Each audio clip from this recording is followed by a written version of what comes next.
Vamos a ir de inmediato a lo que será nuestro estudio, nuestra escuela de esta noche. Saludamos a algunos amigos, hermanos de la iglesia adventista fuera de nuestro distrito que escuchan, que están atentos a esta programación, a esta página que la iglesia adventista de San Luis tiene, la página oficial, ¿verdad?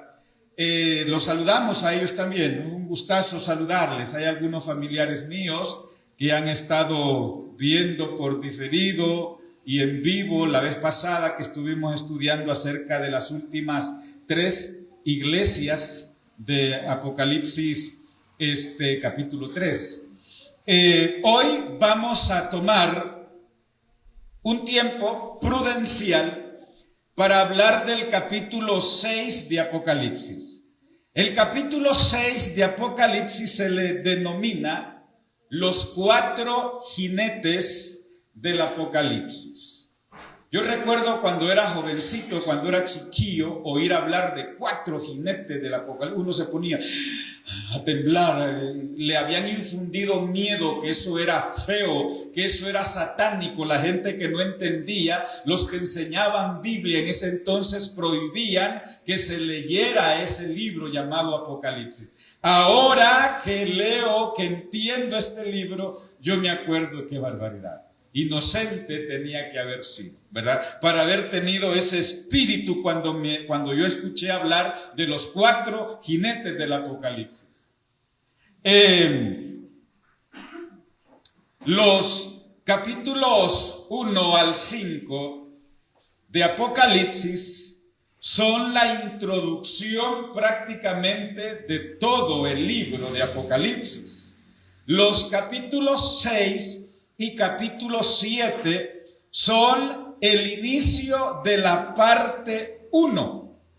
La parte 1 del libro de Apocalipsis que llega hasta el capítulo 7, ¿verdad? Los 7 sellos se basan, de paso que hoy solo vamos a ver capítulo 6, que en el capítulo 6 están solamente 6 sellos. El 7º sello está a inicio del capítulo 8. En el versículo 1 comienza el 7º sello y solo vamos a tratar de ver el capítulo 6. Los 7 sellos se basan en la visión de las 7 iglesias. Presentan una visión abarcante de la iglesia a través de los siglos. La mayor diferencia es que el 6º sello abarca el periodo de la 6ª y 7ª iglesia.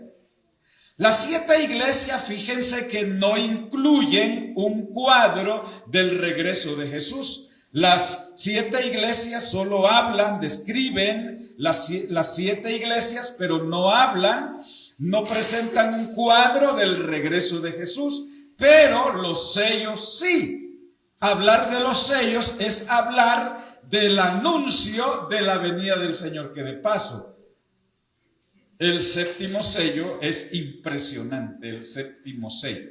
Hablar de ese evento, de esa media hora de silencio que habrá, porque en el 7º sello dice que habrá media hora de silencio en el cielo. A mí me encanta hablar del 7º sello, pero hay que esperar un par de viernes más para estudiar el capítulo 8, porque con eso iniciaremos el estudio del capítulo 8.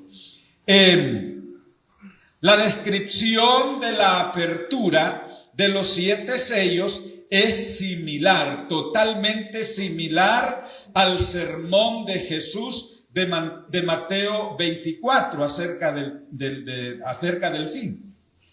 Hablar de los 7 sellos es una descripción prácticamente similar al sermón que Jesús presentó en Mateo 24. Si hemos leído Mateo 24 y lo conocemos y lo manejamos bastante bien, no nos va a ser difícil entender y manejar bastante bien los 7 sellos.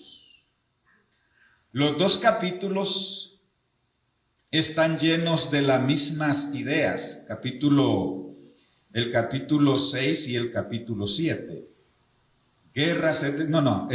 Ambos capítulos, me refiero al capítulo 6 y al capítulo 6 de Apocalipsis y el capítulo 24 de Mateo.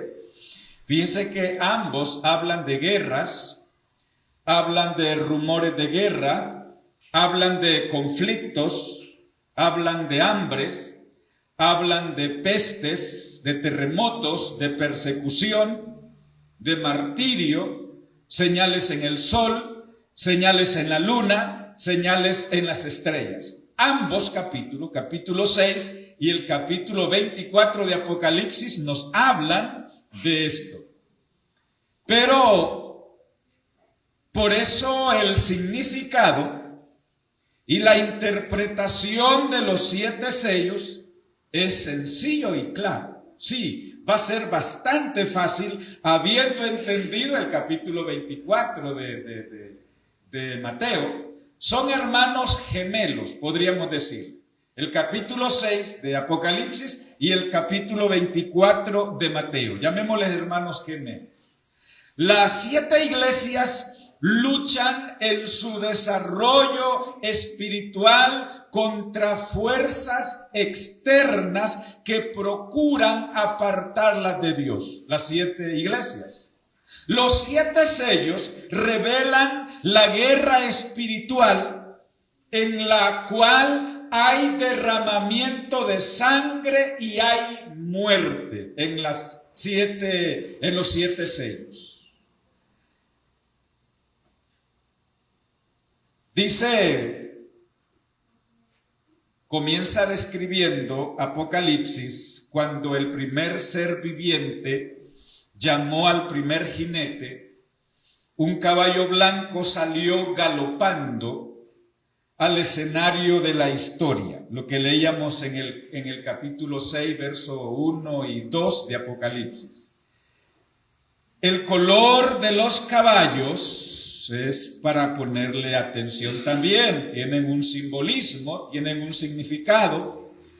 Los 4 contrastantes colores de los 4 caballos, de los primeros 4 sellos, presentan un claro, porque los 7 sellos comienzan con la descripción, con la presentación de 4 caballos. Los primeros 4 sellos comienzan presentando un cuadro principal, ¿verdad? Presentan un cuadro de los principales eventos de los 1500 años que siguieron a la ascensión de Cristo. Es decir, el tiempo de las iglesias, ¿verdad? Prácticamente hay una sociedad bien cercana hoy, hay un acercamiento totalmente muy ligado el Apocalipsis capítulo 6 con el mensaje de las 7 iglesias. Hay un acercamiento total. Ahora, primero, la iglesia presentó sus doctrinas sin mancha de mundanalidad y sin apostasía. Eso representa el primer color el color del primer caballo, el blanco. Representa eso, cómo la iglesia primitiva presentó la doctrina sin mancha de mundanalidad ni apostasía. Eso representa el color blanco. Después encontró persecución la iglesia y martirio simbolizado por el color del segundo caballo, que fue el caballo rojo. ¿Y cuál fue la segunda iglesia? ¿Se acuerdan? Esmirna.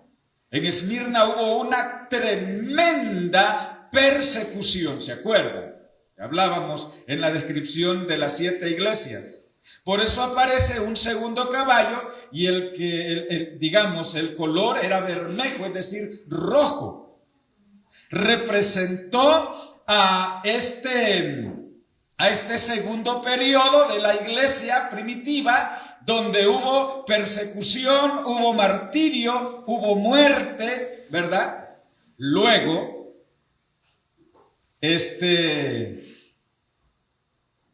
después del segundo sello, ¿verdad?, que es el tercer sello, luego la necesidad y el lamento. Hubo lo que representó el color negro, ¿verdad? La iglesia se encontró en graves necesidades. La iglesia se encontró en una descripción de lamento, lo que representa el color negro. El cuarto caballo, si ustedes se acuerdan, que era de qué color? Amarillo. La muerte simbolizado por el caballo amarillo, ¿verdad? El cuarto, que es la muerte, simbolizado por el color amarillo. Ya como la iglesia, después de la tercera iglesia, ¿cómo comenzó a morir? ¿A morir qué cosa? La doctrina pura. Aquella doctrina que era representada por ese primer caballo de color blanco, que representaba cómo la iglesia presentó el mensaje sin mancha, intacto, ¿verdad? Intacto el mensaje. Qué delicado es nosotros, ¿verdad? Estar presentando un mensaje así, ¿verdad? Nosotros como adventistas del séptimo día debemos de estar presentando un mensaje totalmente blanco, sin tendencia a pecado, sin tendencia a mancha. ¿Cuánta gente hoy, verdad, enseña la palabra y al pecado no le llaman pecado, ¿verdad? Con solamente que acepte a Jesús, no importa cómo anda la persona, anda pecando, anda fumando, anda mujeriando, anda hombrereando, anda haciendo y deshaciendo. Hay gentes, hay predicadores que enseñan así la palabra, ¿verdad? Que no importa cómo está tu vida. Puedes ir al fin de semana a emborracharte, ya el domingo vienes, te confiesas, arreglas tus cosas, traes una ofrenda y ya asunto arreglado. Imagínense qué color será ese mensaje. ¿Qué color será ese mensaje? El color blanco del caballo blanco del primer sello representó esa blancura del mensaje original que la iglesia primitiva presentó. Así que la intención de estos símbolos, recuerde, los colores, la intención es espiritual. Describen la batalla espiritual asociada con la presentación del evangelio, porque es cierto, hay batallas espirituales que se libran cuando se está presentando la verdad de la palabra del Señor. Hay oposición, hay batallas espirituales. Lo que pasa es que nosotros muchas veces no nos damos cuenta. Y alguien me decía, ¿y por qué no nos damos cuenta? Porque no hace nada usted no predica nada. ¿Y cómo se va a dar cuenta de la batalla espiritual? Pero predicando la palabra de Dios usted se va a dar cuenta de las batallas. Les decía la vez pasada que una vez fui acusado, estábamos en 15 días de profecía en unas iglesias allá en el occidente de acá, de Guatemala, y fui acusado de andar carro robado. Mi carro fue rodeado por la policía y supuestamente andaba yo muertos allí en el carro porque la denuncia fue que ahí estaba chorreando sangre de mi carro. Así vio la gente, el que dio la denuncia. Entonces inmediatamente llegaron a traer donde yo tenía el carro, en ese lugar. Yo lo dejé allí, yo me fui a visitar porque estábamos en plena actividad profética y andábamos visitando, y cuando regresé el carro estaba rodeado totalmente de policía. Y me dijeron, ¿usted es el dueño? Sí, lamento, pero tendrá que acompañarnos. Iba una patrulla atrás y iban 4 policías en mi carro porque yo andaba solo. Iba preso, así, preso totalmente. Y estuve preso toda la tarde, todo el día, hasta final cuando yo les dije, pero ¿cómo ustedes me acusan? ¿Pero cómo? Sí, aquí está, hay denuncia que este carro es robado y que no sé qué. Pero yo tengo la escritura. ¿Usted tiene la escritura? Sí, es original. Yo soy el segundo dueño. El primer dueño lo sacó de la agencia y yo se lo compré al primer dueño. ¿Usted lo tiene? Sí, pues yo lo tengo. Que lo traigan. No, no hay nadie en la casa, tengo que ir yo. Y me llevaron en 2 patrullas y una patrulla. Imagínese usted, me sentía como, ¿verdad? Como hijo de Donald Trump me sentía yo, porque me llevaban bien resguardado. Sí, hay oposición cuando tú te dedicas a predicar la palabra, hay oposición. Hay una guerra espiritual. El enemigo no está conforme cuando nos dedicamos a estudiar la palabra o a enseñar la pureza de la palabra de Dios. Tú cuando enseñas la palabra tergiversada, malinterpretada, pues no hay oposición del diablo, pues. Es lo mismo Chana que Juana, dice el diablo, cuando la palabra se está presentando de manera equivocada, de manera errada, de manera oscura, que no le entiende, al diablo le da igual, ¿verdad?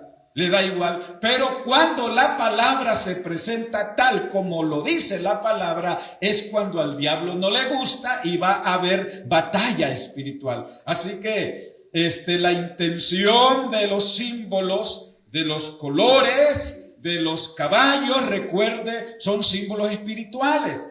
Describen las batallas espirituales asociadas por la presentación del evangelio, por la presentación de la palabra. Miren, de manera rápida, vamos a hablar del primer caballo. El color blanco simboliza la pureza. El color blanco simboliza la pureza de la iglesia primitiva del primer siglo. Eso representa el primer caballo blanco. Significa la pureza de la iglesia primitiva en el primer siglo. El arco que vemos en el jinete que monta ese caballo blanco es símbolo de batalla. El arco es símbolo de batalla, de lucha, de conflicto, de guerra. La corona que llevaba el jinete es símbolo ¿de qué? De victoria. Sí, es símbolo de victoria la corona que llevaban el jinete. Por eso los redimidos en la patria celestial se les impondrá ¿qué cosa? Una corona. ¿Por qué? Símbolo de batalla, iglesia. Símbolo de batalla. Símbolo que enfrentó, símbolo que batalló, símbolo que se esforzó y finalmente venció, obtuvo la victoria, obtuvo el triunfo. Por eso se le pondrá una corona que simboliza la victoria. Por eso ese jinete del primer caballo, ¿verdad? Lo vemos que lleva esas características, tanto el arco, ¿verdad? Tanto el color, que significa pureza espiritual, pureza doctrinal, el arco, que significa o simboliza batalla, conflicto o guerra, como la corona, que es símbolo de la victoria. Es símbolo de la victoria. Se ve una iglesia pura, sí. La iglesia del año 1 al año 100 después de Cristo, se ve una iglesia pura, combatiendo con éxito una batalla espiritual contra las fuerzas del mal. Así la iglesia primitiva ganó un tremendo triunfo para Dios. Salió venciendo para vencer, la iglesia primitiva. Qué bien representada por el caballo blanco, tanto el jinete como el arco como la corona, ¿verdad? Qué bien la descripción simbólica ya en el capítulo 6.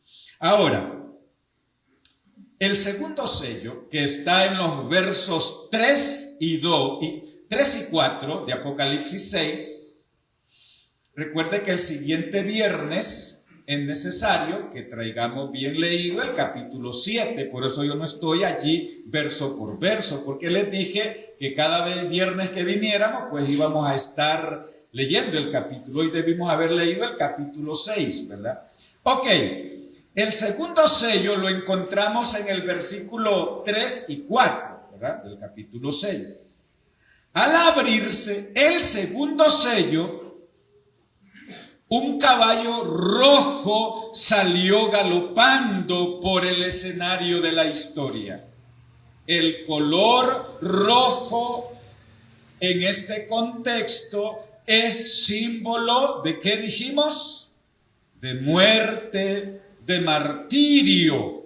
En este periodo que se permite que se maten unos a otros y se le dio una gran espada, es decir, hubo guerra, hubo persecución, hubo sangre, hubo muerte. Cabal. En el tiempo, en el segundo sello, que tiene que ver en relación a la segunda iglesia, la iglesia de Esmirna. Allí sí, cuando vimos la segunda iglesia, vimos cómo se desató la persecución contra la iglesia, contra los que profesaban la verdad, contra los que anunciaban la palabra, contra los que ponían en estandarte la obediencia, los mandamientos, la ley de Dios.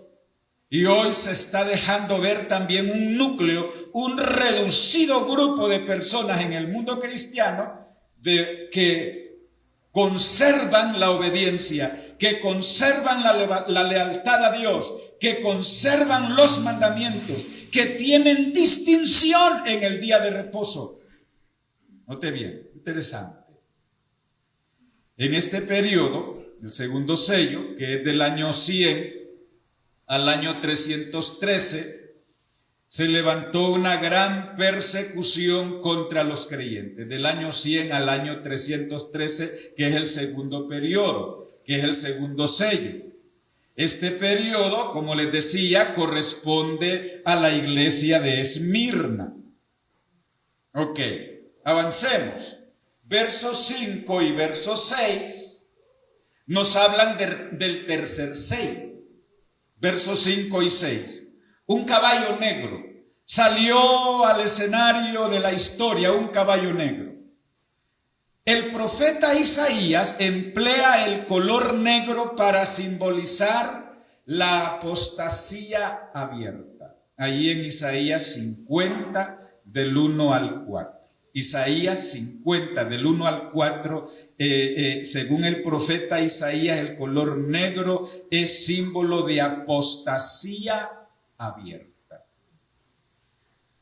Vaya usted, regrese a casa y repase por si se le olvidó la tercera iglesia, lo que hubo, una apostasía tremenda, tremenda la apostasía abierta que se dio dentro de esa iglesia. ¿Verdad? El cristianismo llega a ser la religión del Estado. En la iglesia se introducen teologías y doctrinas paganas que más tarde tuvo que combatir la reforma del protestante. Es decir, la iglesia adoptó costumbres paganas.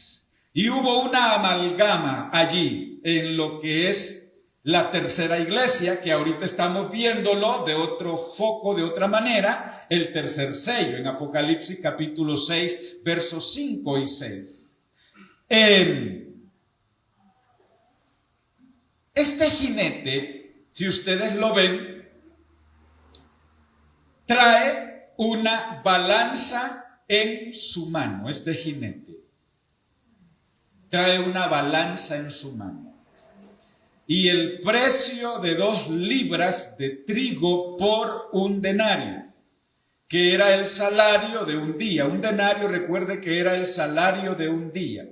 Se refiere a la carestía por la escasez de la palabra de Dios. Hubo una carestía, hubo una escasez de la palabra del Señor.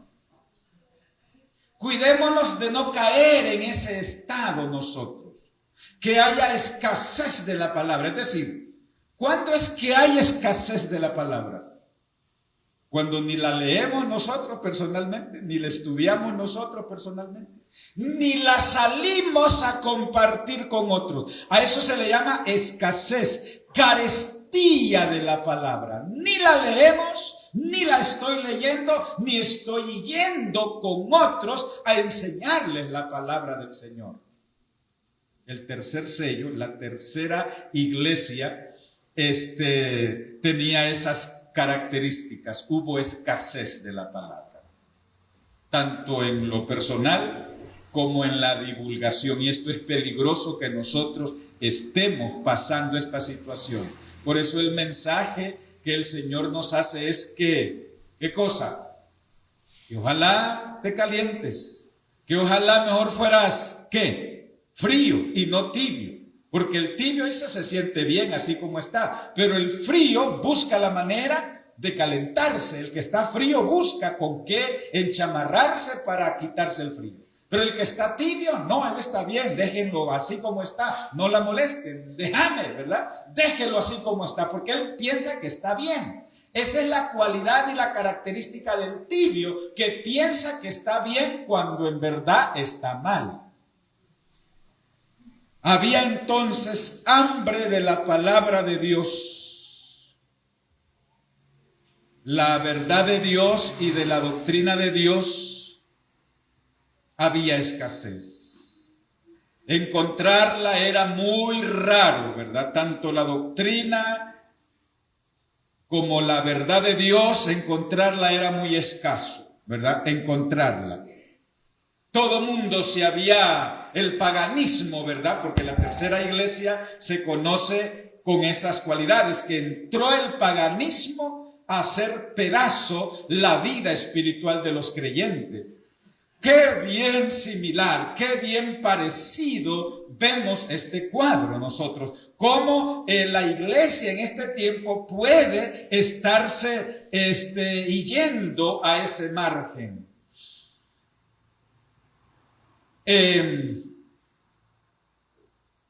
cuarto sello, que está en los versos 7 y 8, el cuarto sello, un caballo amarillo, salió lentamente al escenario de la historia, un caballo amarillo.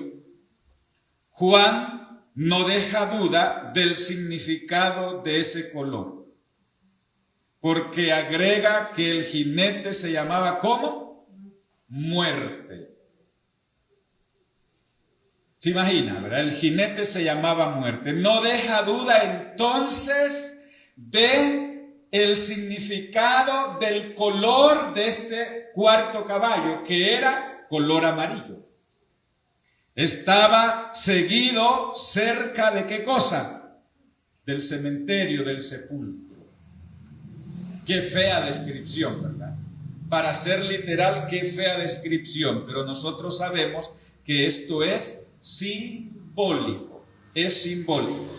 Ese jinete mataría con espada, mataría con hambre, con mortandad y con las fieras de la tierra. Iba a matar ese jinete, es decir, en el periodo del cuarto o de la cuarta iglesia.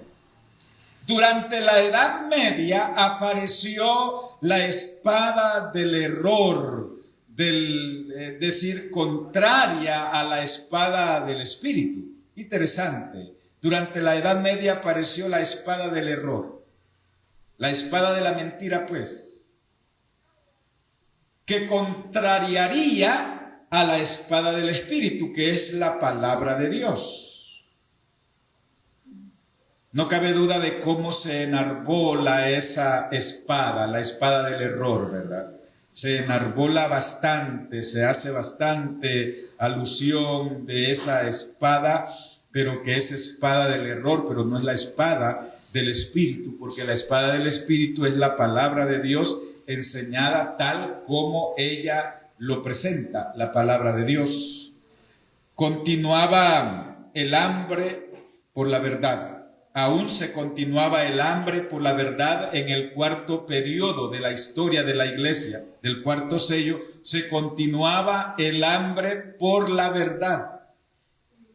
Esta hambre condujo a la muerte espiritual, porque así como una persona entra en un estado de hambre física, hambre y más hambre y más hambre, ¿a qué lo va a llevar esa hambre, cree usted? A la muerte física. Un hombre, una mujer que es llevado al hambre espiritual. ¿Qué provoca el hambre espiritual? Se alejó de la palabra, se alejó de la oración, se alejó de la iglesia, se alejó de la devoción espiritual, se alejó de la alabanza, se alejó de todo lo que es espiritual. Eso es hambre, eso lo va a llevar ¿a qué cosa? A una muerte segura espiritualmente.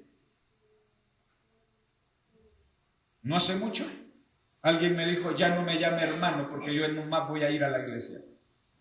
Ya no más, ya no más. Me siento bien con el pecado, me siento bien en el pecado. Así como el cerdo, ¿verdad? Se goza en la charca. Hay una ilustración, hay una anécdota que iba un cerdo y una oveja por un camino y de vez en cuando iban encontrando charcas en el camino y el cerdo, cada charca que se encontraba, saboreaba y se zambullía. Y la oveja hacía todo lo posible y brincaba para no ensuciarse. ¿Qué cosa? Y el cerdo, cada vez que había la charca, él se zambullía de un lado y luego del otro. Y llegó una oportunidad que la charca era muy grande. La oveja hizo impulso, pero no logró salir hasta el otro lado. Hizo el segundo impulso y se salió, pero se sacudió y se limpió la oveja. Se limpió totalmente la oveja. ¿Qué pasó con el cerdo? Disfrutó más la charca porque era más grande y más profunda. Así es el pecador. Disfruta el pecado. No importa que nos hemos de manchar, nos hemos de ensuciar por el pecado, por alguna circunstancia inevitable, pero no se quede en la charca del pecado, como la anécdota que les acabo de describir. No se vaya a quedar en la charca del pecado, como el cerdo se queda y disfruta la charca del pecado. El cuarto sello corresponde a la cuarta iglesia. ¿Cuál es la cuarta iglesia? La iglesia de Tiatira, y se extiende del año 538 al año 1517 después de Cristo. Hablemos del quinto sello de manera rápida. Ya no hay más caballos en el quinto sello, solo los primeros 4 sellos se describen por 4 caballos y 4 jinetes. Ya no hay más caballos ni jinetes en esta visión de los 7 sellos. Ya no hay más. Los versos 9, 10 y 11 describen el quinto sello. Describen el quinto sello. Ok. El quinto sello empieza con un cuadro tomado directamente del santuario. El pecador traía su animal para el sacrificio, confesaba sus pecados sobre la cabeza de la víctima y entonces le quitaba la vida al animal. La sangre se derramaba a los pies del altar de los sacrificios. Ahora, cuando la iglesia, es decir, los fieles, salió de la Edad Media ensangrentada y martirizada, los fieles se preguntaban. Si ustedes ven allí en Apocalipsis capítulo 6, versos 9, 10 y 11, cuando los mártires salieron de la Edad Media, esa tribulación, esa persecución, ese martirio, esos asesinatos bárbaros que hubo, la iglesia se preguntaba, ¿por qué permitió Dios que su iglesia fuera profanada por la apostasía? ¿Por qué la iglesia fue martirizada por toda Europa? El profeta afirma que la sangre de esos innumerables millones clamaba al pie del altar del sacrificio. Ahora, ¿hasta cuándo era la pregunta? ha sido siempre el clamor de los fieles contra la oposición de Satanás. ¿Hasta cuándo? Cuando viene el dolor, cuando viene la enfermedad, cuando viene la tragedia, ¿hasta cuándo? ¿Verdad? La respuesta, si ustedes ven en el versículo 11, la respuesta a este clamor, la respuesta a esta pregunta, ¿hasta cuándo? La respuesta que fue dada en el versículo 11 no da la seguridad de un rápido fin. No da la seguridad de un rápido fin. No da como que la pauta que iba a ser luego la liberación, ¿verdad? Parece que no. Y por eso es que estamos hasta hoy en día nosotros acá también. Porque allí en el versículo 11 la respuesta a esa pregunta de los mártires, ¿hasta cuándo, verdad? No es como que la solución se iba a prestar para que fuera rápida o inmediata. Basado, fíjense que el quinto sello, algunos han citado este pasaje para apoyar la idea de la vida después de la muerte. Este pasaje que estamos analizando ahorita de Apocalipsis 6, del 9 al 11, muchos han usado este pasaje para apoyar la idea de la vida después de la muerte. Este pasaje. Juan no trata este tema. Juan no está hablando de esto, de que hay vida después cuando uno muere y que va a la vida y que no, Juan no está hablando de eso. Esta es una profecía apocalíptica, por eso no se puede tomar como un mensaje literal.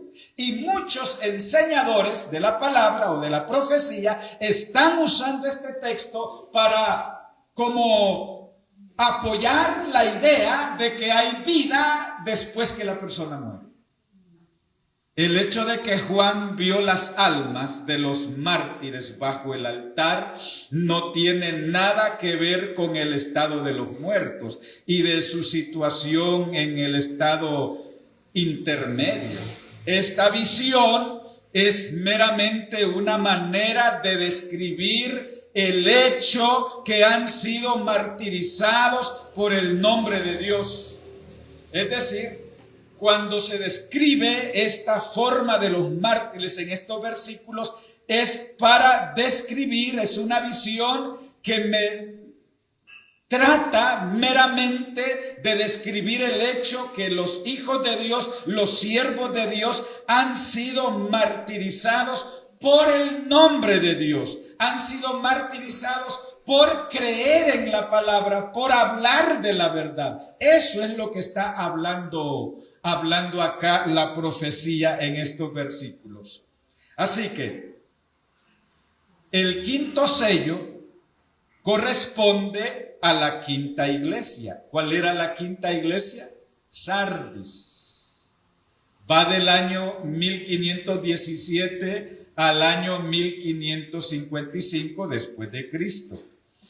El sexto sello trata de los eventos que lleva a la segunda venida de Cristo. Por eso les decía, los 7 sellos que habla del periodo, apoya el periodo de las 7 iglesias. En las 7 iglesias no se trata nada de la segunda venida de Cristo, pero en los 7 sellos sí se trata el tema de la segunda venida de Cristo. Fíjese que la segunda venida de Cristo ese es uno de los temas del sexto sello. En los versos 12 al 17, y usted sabe que solo 17 versículos tiene Apocalipsis 16. Va seguido de un paréntesis, porque hay un paréntesis. El paréntesis se llama Apocalipsis capítulo 7. Ese es un paréntesis, que allá de nuevo el capítulo 8 retoma lo que estaba hablando el capítulo 6. Hay un paréntesis. El capítulo 7 de Apocalipsis se le llama un paréntesis entre Apocalipsis 6 y Apocalipsis 8. Todos esos detalles es bueno saberlo. Cubre los periodos, el sexto sello cubre los periodos de la sexta y séptima iglesia. El versículo 12 y el versículo 13 describe eventos que han pasado. Recuerde bien, versículo 12 y 13 describe eventos que han pasado. Versículo 14 al 17 describen eventos que han de suceder. Capítulo 6 estamos viendo, y esto es importante tomarlo en cuenta y anotarlo, o al menos memorizarlo, ¿verdad? Que los versos 12 y 13 nos describen eventos que pasaron, y los versos 14 al 17 de Apocalipsis nos presentan eventos en el futuro, eventos por suceder. Muy bien. Verso 12 y 13, todos tomados del sermón profético de Mateo 24. Estos versos 12 y 13 tomados del sermón profético de Mateo 24, quien lo dictara el Señor Jesucristo, que nos habla de qué cosa: el terremoto, el oscurecimiento del sol, la luna que se vuelve como sangre, la caída de las estrellas, el terremoto de Lisboa. Ustedes saben, ese gran terremoto que marcó el inicio del tiempo del fin, el 1 de noviembre de 1975, ¿verdad? El gran terremoto de Lisboa.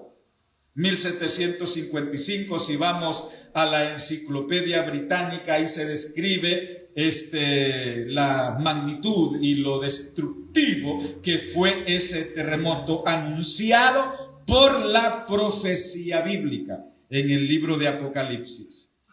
El día oscuro, que fue un 9 de mayo de 1780, el día oscuro, ese no fue así como un eclipsis lunar o un eclipsis solar, que solo un momentito, no, todo el día. ¿Se imagina usted?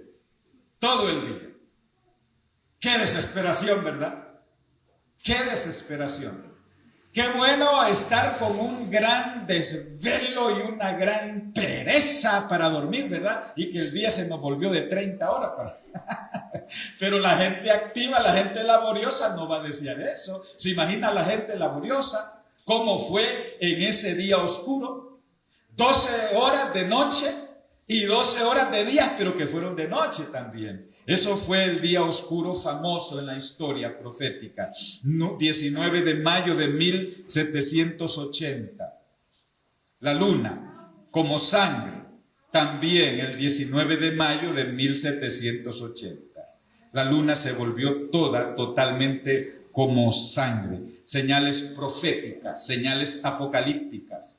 Acontecimientos que sucedieron, ¿verdad? ¿Qué sucedieron?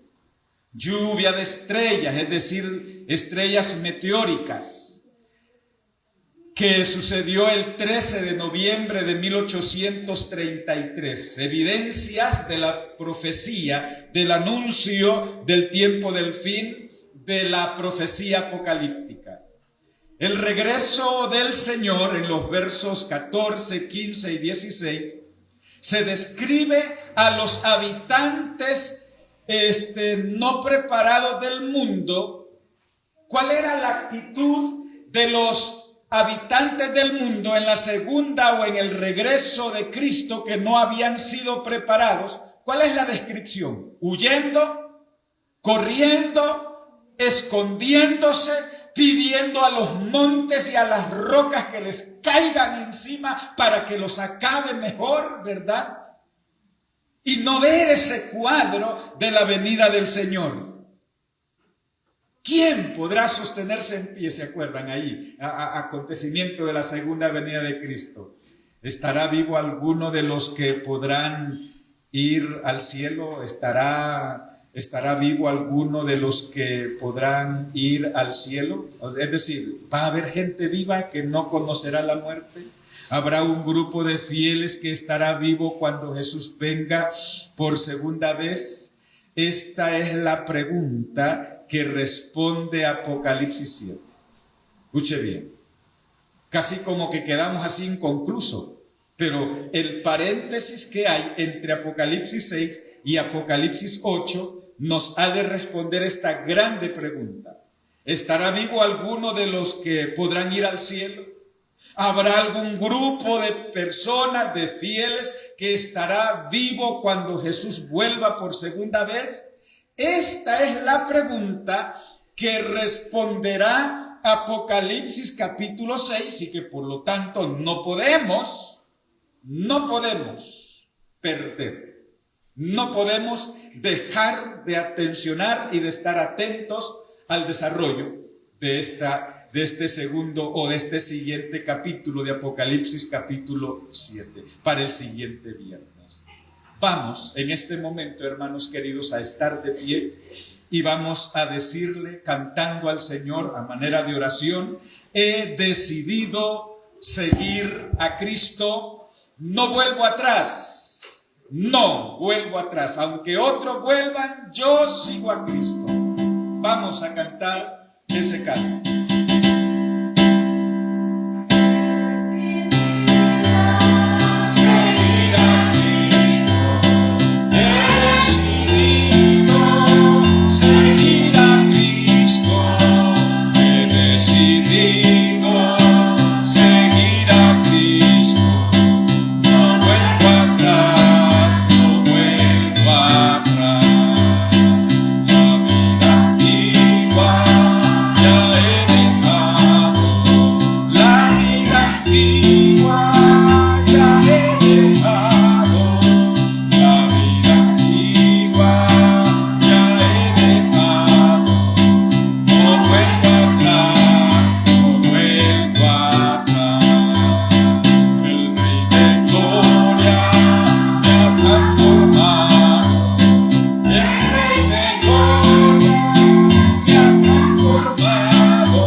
Estas reflexiones proféticas para afirmar más nuestra fe, para afirmar más nuestro conocimiento en la palabra.